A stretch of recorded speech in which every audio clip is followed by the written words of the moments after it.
Endi bugünkü yığınımızın 3. bölümünü başlayımız. Bu bölümün temisi karxançılık ve yenilik yaratış, Uygur cemaatini güçlendiriş. Doktor Abdülaziz Abdülkadir efendim bu yığınınki başkurucusu buludu. Doktor Abdülaziz Abdülkadir efendim vatanda Tibbi Üniversitesini bitirgenden keyin 2008 yıldan başlap Yaponiyanın Kyoto Üniversitesinde okup 2013 yılı tibbi fanlar boyunca doktorluk unvanı algan. Onun asaslık tədqiqat temisi ciğerini may qaplashning odam bedenining metabolizmga bo'lgan ta'siri ve onu davalash. O 2013 yıldan 2020 yılgacha Amerikadagi Yale Üniversitetida doktor aşçılık programmasida tədqiqat sifatida ciğer yallig'lanish ve qetishish to'g'risida tədqiqat elib borgan. Undan keyin yani 2020 yıldan bu yan doğru tədqiqat şirketlerinde odam bedenidagi immunik hücresini qo'zg'atish orqali rak kasalligini davalash ustida tədqiqat qilyapti. Qani Abdülaziz efendim sahnaga marhamat. Köp rahmet günlerde Mustafa. Assalamu alaikum qarindoshlar. Atdigan nayt yaxshi leksiyalar bo'ldi. Bu leksiyalarda şu millatninki mavjudlik uchun intayin muhim bo'lgan temalar so'zlandi. Masalan, din, til, madaniyat, yeziqimiz va shundaqlar millatni kuchlantirish uchun muhim bo'lgan fan texnika bilimlar so'zlandi. Millatninki mavjud bo'lib turishi va texnika kuchlanishi uchun nayt muhim bo'lgan bir amal bor. U ismi hiqsat. Karxançılık. Bunun asırlar ilgili milletimizge yeni marif edisini akirgenlermi, musabayiflar, demek milletninki taraqqilishi, mevcut bo'lib turishi, bulup mu muaciretteki Uygurlarning kuchayishi hisobdan aylanmaydi. Biz şu an bu karxançılık ve hiqsat to'g'risidagi bu temaning bugun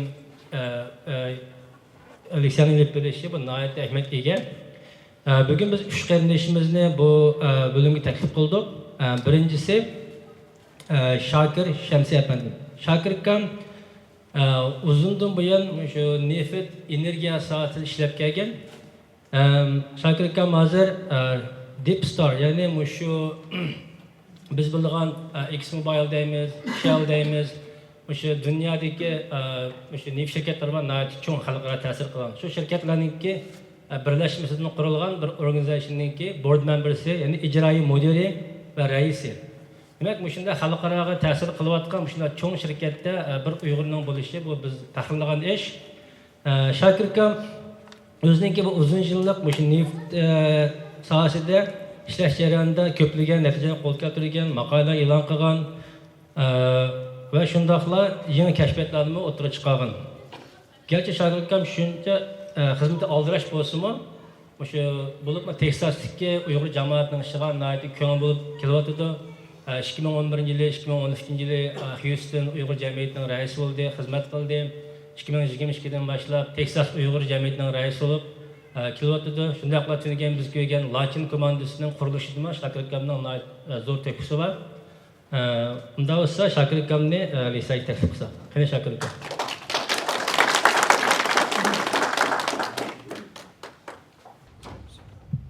Rahmat. En çok doktor tünegen çoğalatok musabıqasının çempiyonu oldu.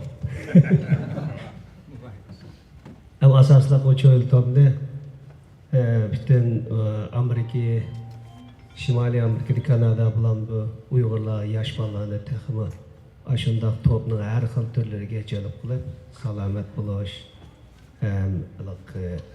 bedenimizni chaniqtirib o'zimizni yangi texnologiyani yaxshi o'rganib, teximi jonliq bo'lib, qimmat yaratadigan yoshlardan, o'rta yoshlardan va cho'nglardan bo'lish uchun shu rag'batlantirish.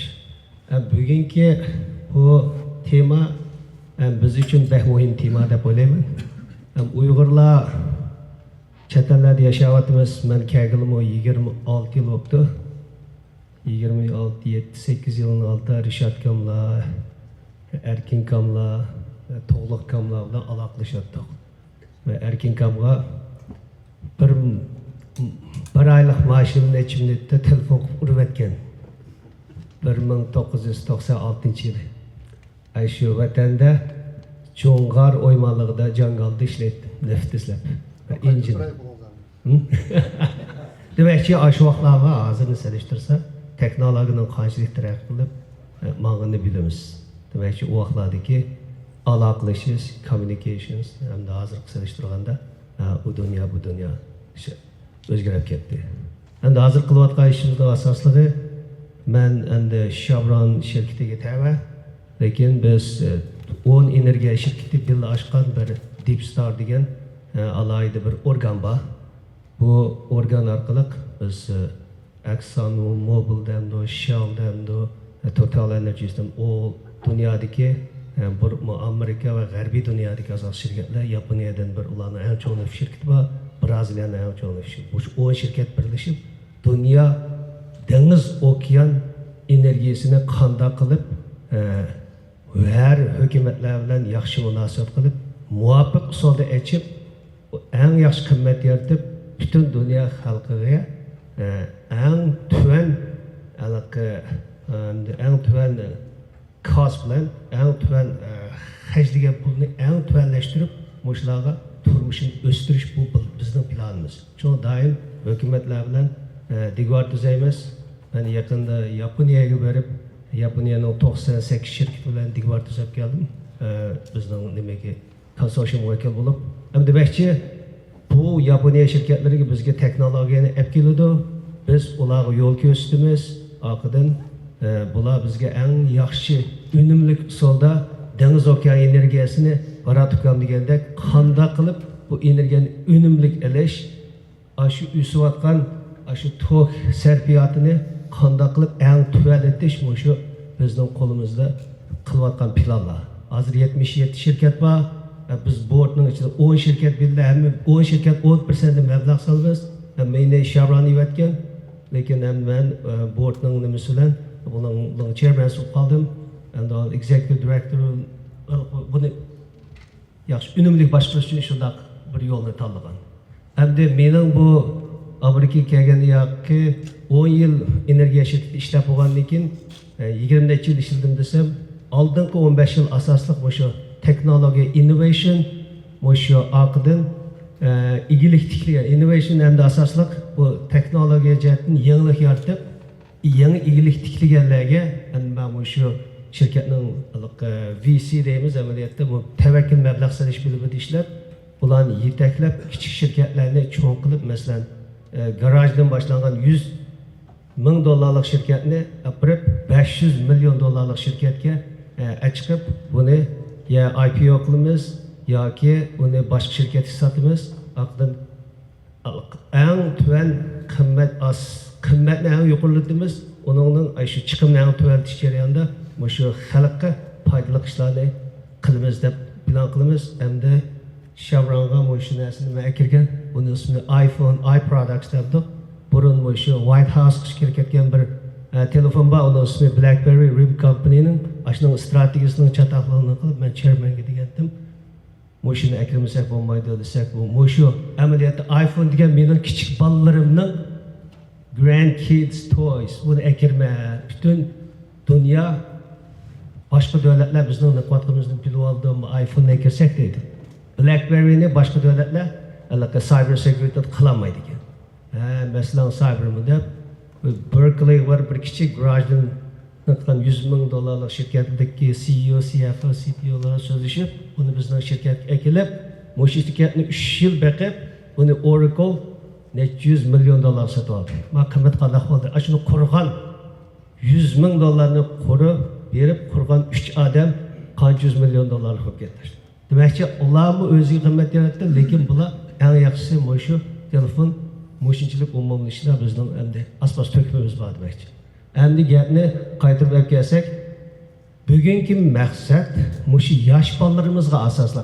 10 yil oldida 2015-yili bir oddiy leksiya so'zlagan, ammo shu bolalarga qanday qilib yaxshi kasb tanlash, texnologiya muhim, boshqa kasblar albatta muhim.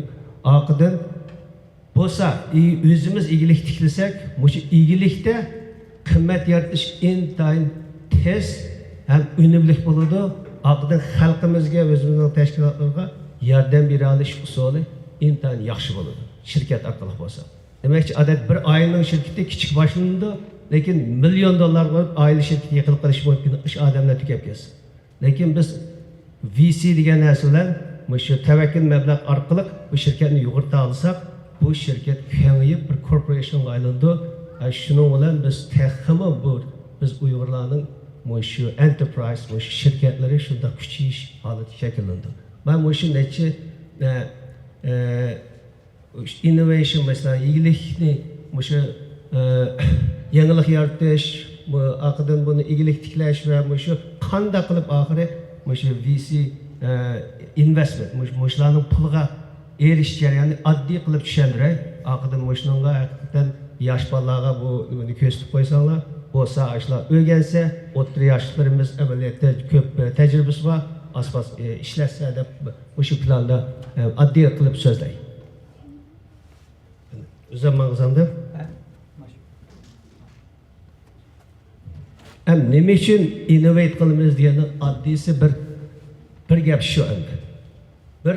Bir ideyani, bir o'yini reallikqa aylantirib, bu reallik biz xalqqa yoki ommaga qimmat yaratish bo'lishi kerak. Mana oddiysi shu.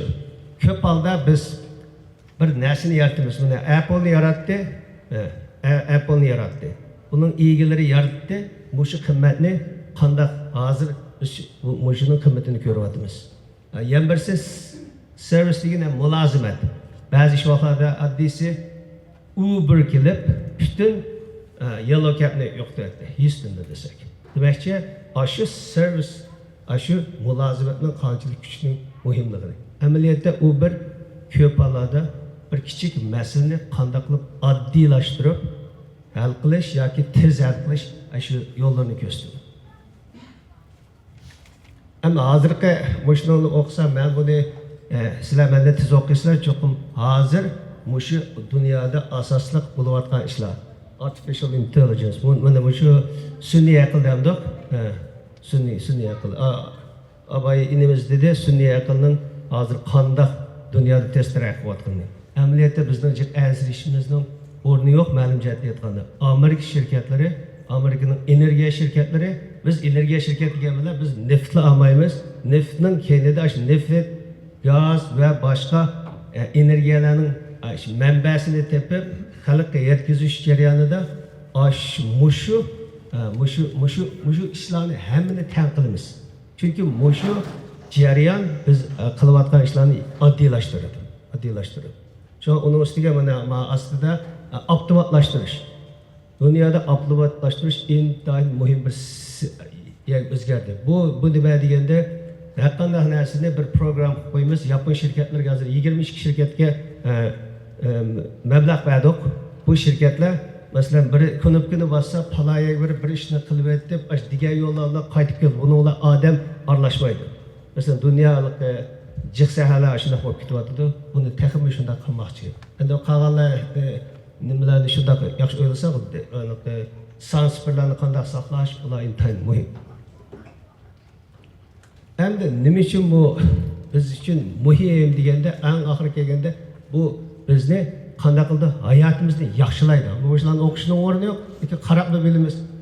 Qanday qilib shu yangilikni yaratish faqatla bizning xalqimizning, biz xalq desak, biz omma desak, biz yaxshi turmushga intimiz shu. Yaxshi turmushni shu yangilik yaratish texmi yaxshi qiladi. Oddiy hisoblaganda shu masalan odamning sog'lom bo'lishi, aqldan yaxshi narsani o'rganib, texmi yaxshi qimmat yaratishi bular hammada muhim.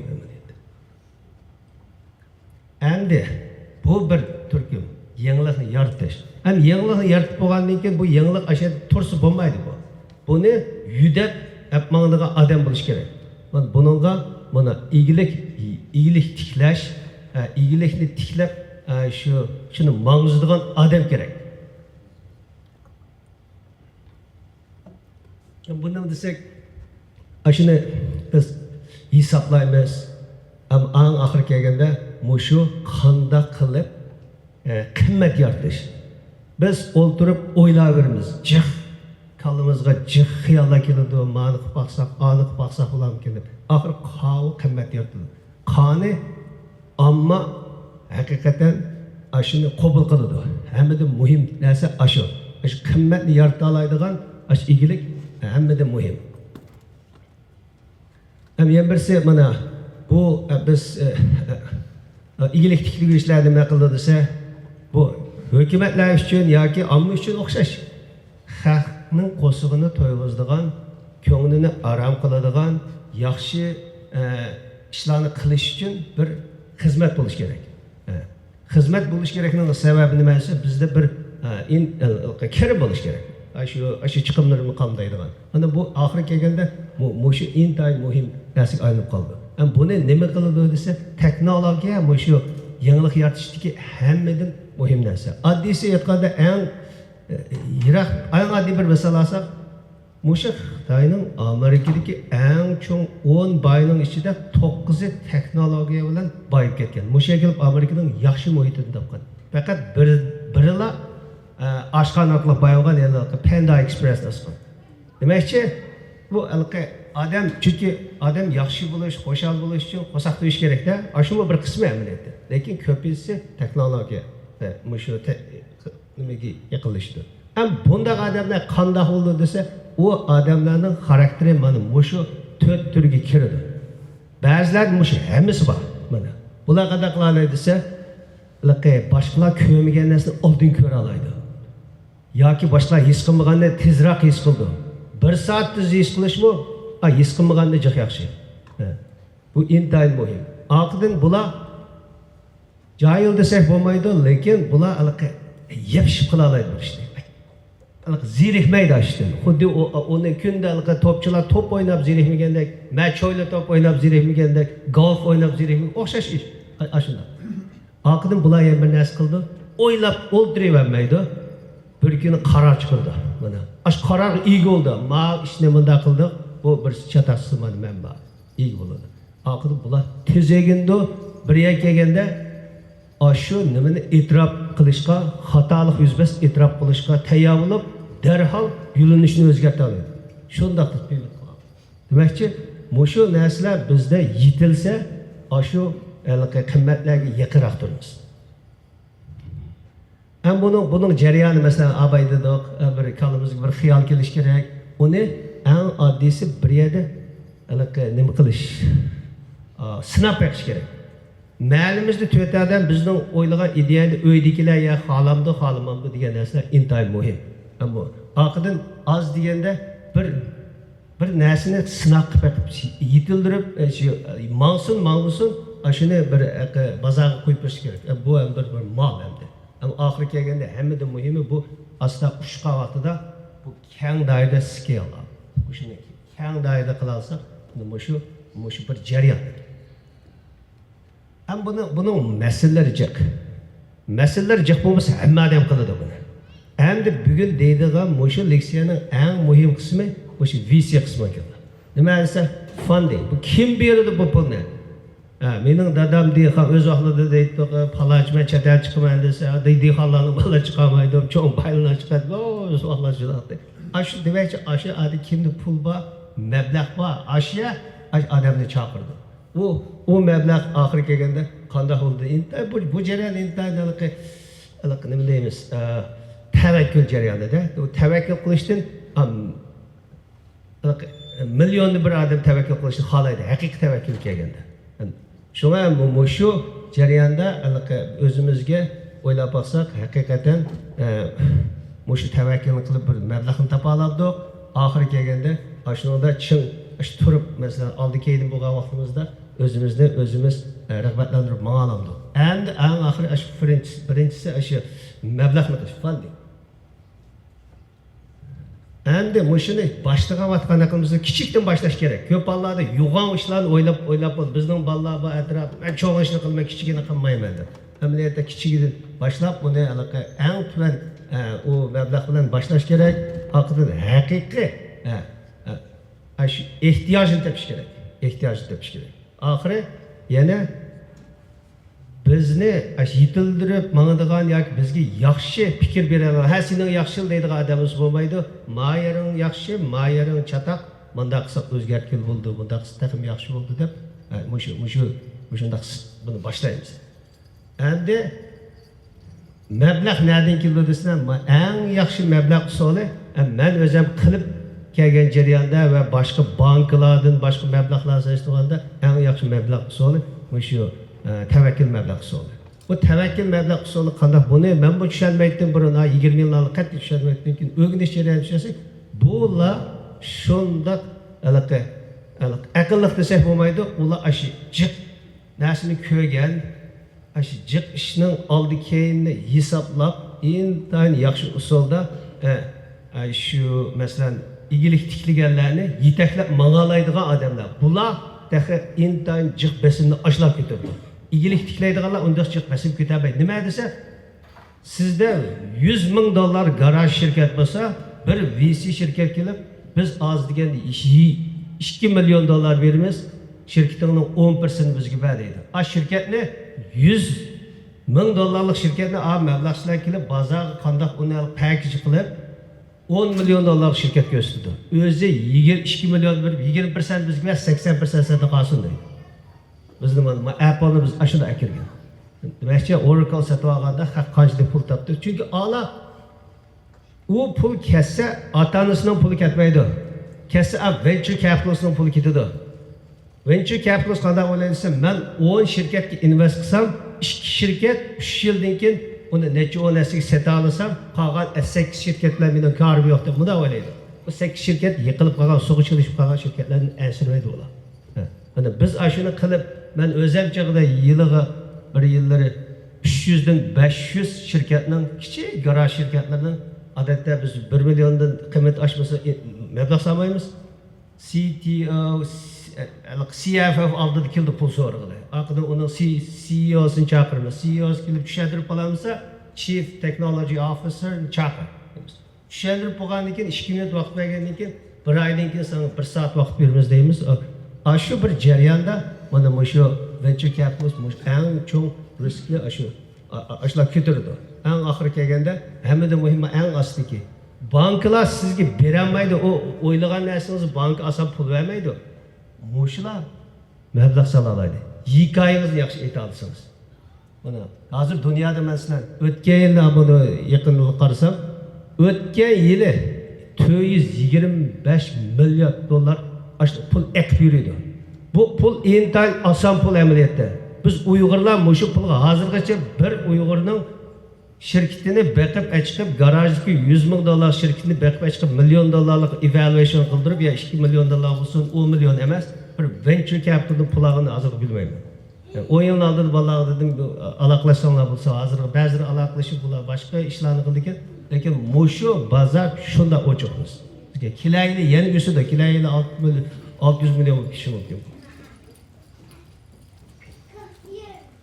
Mana bular nimaga ehtiyojli desa, o'sadigan bozorni topa olsangiz, bular ash hikoyani aytib bera olsangiz, shuning ehtiyoji. Oqidan sizda 3 dan 5 kishi odam bo'lish kerak. Jiq cho'ng bir shirkat bo'lish kerak emas. Yaxshi ishlab beradigan, nimada shuni qiladigan, gap anglaydigan, o'zimning rastiga, chunki ular o'zini texnik aqlli deb o'ylaydi-ku. Amaliyotda ular haqiqatan aqlli odamlar. Ular yordamlashib o'sha shirkatni ko'tarib, o'sha taraqqiy qildirib, ma'ishni qildi. Eng oxiri nimasi? Qanday qilib pul tepib exit qilib chiqamiz. Exit degani ya sizning shirkatingizni yetlab olib yo'g'on siz shirkatingizni 100 mingdan olib 100 millionga olsangiz, $10 billion shirkatga tutib qo'ydi. Ma shirkatni nechiga olasan, 500 millionga olamsan deb. Ular hamma sizning topshiriqingizda shular ishlaydi. Siz ishlab bersangizni bildilar. Lekin siz shuning majority owner'dek o'tirsiz.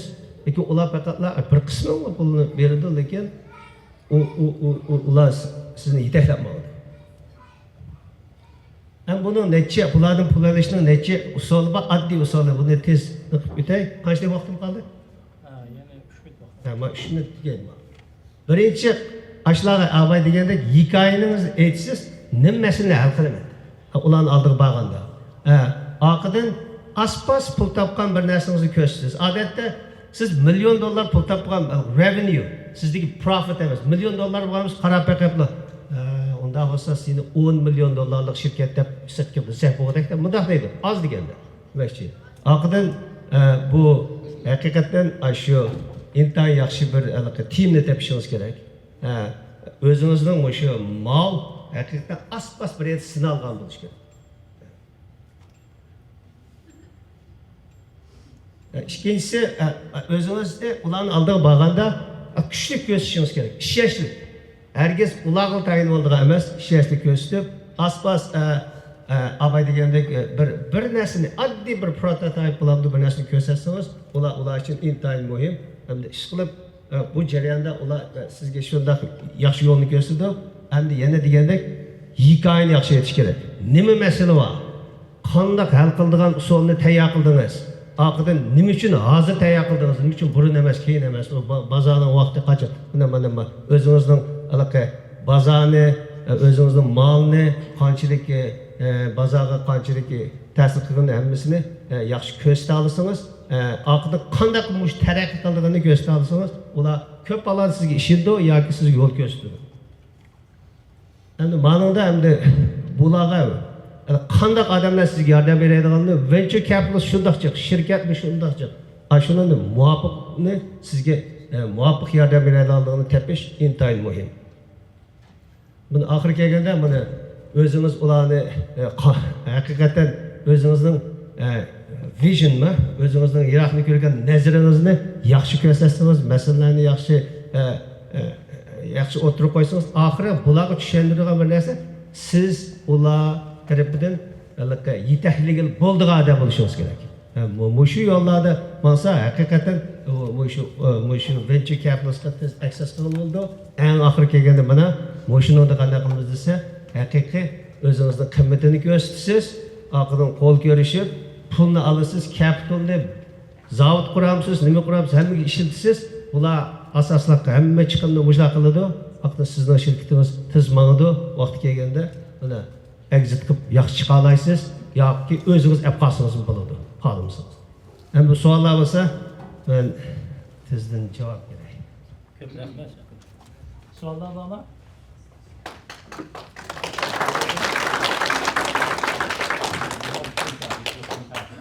Mikrofon qo'ying.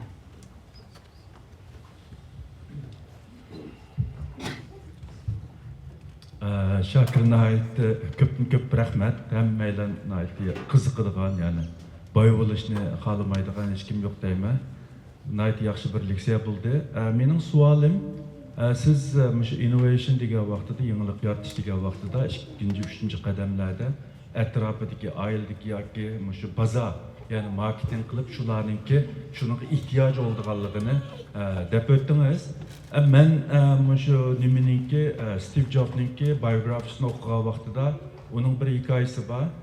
Steve Jobs dastlabda shirkat qurib, shu o'ziga bir menejer izlab bir Coca-Cola'ninki nimasidan qashiq kirdi, shu CEO'sining qashiq kirib, ashuni taklif qildigan bir nimani degan vaqtida u deydi, sen shu marketing bozor tekshirdiңmi?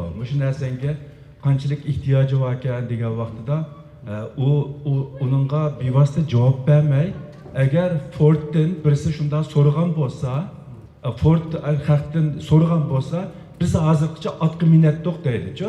Chunki inson bilginiga qiziqadi, bilmaginiga qiziqmaydi. Ammo innovation, ya'ni yangilik yaratuvchining maqsadi dunyoda hech kim bilmagan narsani boshqalarning oldiga qo'yish endi. Shu masalada sizning obiyat degan nima bilan yangilik yaratishda qanday bir ziddiyatlik taraf bormi?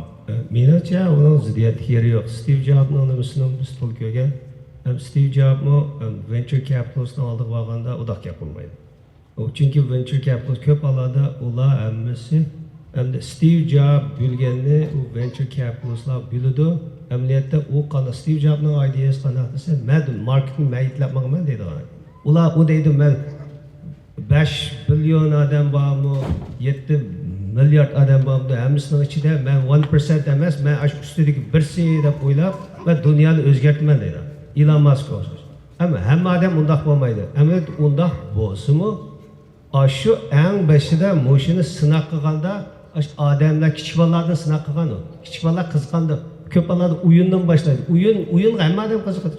O'yin odamlar amaliyotda bir odamning xizmati shuning o'yini ya hobini o'yinda qo'ysak, uyunuq aylanğan vaxtda həftənin altısımı, yekşənbə günümü işxan işləyə alaydı.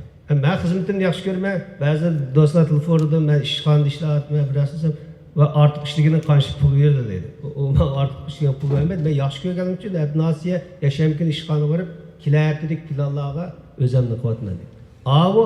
O marketni mən yetlətməğmən degini ma'lum dərəcədə o'tgandan keyin 5 yil sinab bo'lgandan keyin mushlar ehtiyojga shuning ustiga yangi applarni qo'shib yetlatmadi. Bundaq istahim yaxshi bo'ladi, bundaq istahim obdan bo'ldi deb bilmaydigan odamga tushundirdi. Amaliyotda shu biladigan odam bilan tasqib bo'ldi u. Shu o'zining level, o'zining shu bir guruh odam bilan shuni sinab qilib bo'lgandan keyin oqidan uqmaydiganlarga tushundirganda shunday gap qildi.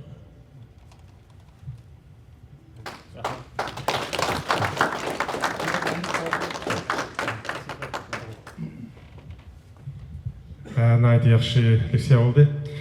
Mən şu televizordakı Shark Tank'dan jön kap qoyma. Naq şu sizin sözünüz aşuken. Aşındaq bir yerlərə berib məbləğ alqılış üçün sizdegendek nayt yaxşı bir hikayəsi buluş kerekken. Bizden қазір Uyghur cəmiyyətimizə sübut etqanda hazır şu restoranlar sel yaxşı mənatıdı. Yani bizde şu normal ama adam şu hazırki şu restoranlar mesela restoran misal alsaq, şu restoranda McDonald's o'xshash chain restoranga ayrışdimi? Shundaq bir usulda qo'llanib qilish bo'ladi. Albatta, men amaliyotda abaydaymikən deb dedim, restoranlarda nima uchun Xitoyning 10 bayini misolga berganim, hech bo'lgan ashning ichida 11sini restoranimizda ashunaq bo'lgan. Panda Express boshlagan vaqtda venture pul olgandim, ashunda hikoyani aytgandan butun hamma oyda yeydigan bir tomoqni qila olaman yoki mashinani to'xtatib biroz yeb o'tib 15 minut ishxonasiga ketadigan tomoqni qila olaman. Uyg'urlar tamog'ini shunday qig'il bo'ladi. Hamma tomoq o lag'manni yarim soat saqlab, yana yarim soat o'tirib boshqa narsani qilgan emas, tez tomoqlarni haqiqatan qig'il bo'ladi. O Shark Tankni men doim ko'raman, amaliyotda men burun shu Houstonda bir university business plan competition bo'ldi. Dunyoda eng cho'ng shu. Houston Rice University'da Rice Alliance bo'ldi. Rice Alliance dunyoda eng dangliq shu entrepreneurship alliance kirdi. Butun dunyodan har yili 42 eng yaxshi universitetga business school o'qigan bolalar, engineering school, science school'dagi professorlar birlashib shirkat qurdi. Shu qurgan shirkatlar $10,000, $100,000 shirkatlar, shu shirkatlarni qanday qilib yetaklab mangdiganga hamda mambo shu jajlarning birisi bo'lgan 2 yil. O rotational qiladi, venture firmlarni adam chaqirib kelib, u bir commitmentni. Shu jarayon, shuning biz shunday ularni intervyu qilib, biz undaymiz speed date deb qo'yamiz, speed. 2 minut vaqt beramiz. Dating o'xshaydi. Siz nimani yaxshi ko'rsiz, men nimani yaxshi ko'raman, siz deganda men bera olamdim. Men sizga pul bermasam, siz menga mal bera olamsiz. Shunda oddiy. Bu mal 3 yildan keyin 10x yusamdi, 10x, 100x deymiz. Mana mavo mana 200x bo'lib ketdi. Va shu Shark Tank biz yoshlarni, men bugun yoshlarga ancha askanda shuni yo'llab qo'ying dedim. Yoshlar energiyachi, chidablar, joyliq nima emas, chidab o'ltirib, kompyuterni boshqa narsani o'ylamay ishni qila olsa, Shark Tank bora oladi. Mark Cuban bilan biz connection bor. Demakchi, shular kichik bir shirkat akiliblar 1 yildan keyin necha yil kichik pul berdi. Shu eng oxirgi kelgan mayli bir nuqta bo'ldi-ku. Qandaq venture capitalist sizning boardning ichida o'ltasin deydi. Ashlar kelib sizning board o'ltirdi, boardning bir direktor bo'ladi. Oxiri kelganda shirkatingiz 100 millionga, 500 million bo'lgan, sizni fire qilish mumkin. Siz o'zingizning $100,000 shirkatning 100% owner bo'lamsiz yoki $1 billion shirkatning 10% owner bo'lamsiz, qanday tanlaysiz? $1 billion shirkatni tanlaysiz. $1 billion bo'lganda siz CEO emas o'chaqda. Boardning ichida bulungda o'tirgan ortiq yaqinmaydan birisi. Qolganlar shirkatingiz yetlab sizni $100,000 odamdan $100 million odam qo'ydi. Shark Tank intan yaxshi. Hamda universitet o'quvchilarga Rice Business Planning nimasiga ularga bir test 42 universitetni bu yoqdan MIT har yil bordi, Harvard'ın bazıları vardı, bütün dünyadan. Adli misal alsak, bir Bangladesh'ten ikki balki Uyghur çıraylı balki bu Uyg'urlar ki dese Uyg'ur emasken, o bir qeyr professorning mushu Botolkining mushu nimasini bir narsa tadqiqotdi, mushu yay kirkas irib ketadigan qilib. Buningga Mercury Fundning direktori berib, executive direktori berib $100,000 cash nima award bergan. Oxiri kelib 400 ortiq venture capitalist o'tirib pul ozu qoldi desa, buni ishga qo'yib deb qalamni olib kelsa, Xatoyardagi qoldi, Xatoyning kamida 1 nolni qo'shyapti. Bir damda 100,000ni u 1 million qilyapti. A shirkat shunday tez taraqqiyot etibdi hozir. Bir oddiy misol berib desak, gaplar balla aloqalashsa bo'ladi, o'tir yoshkilar aloqalash bo'ldi. Biz bu hikoyalarimiz yo'q bu to'g'ri. Haqda yaxshi bir narsa dedi. Ko'p rahmat Shokir aka. Yana bir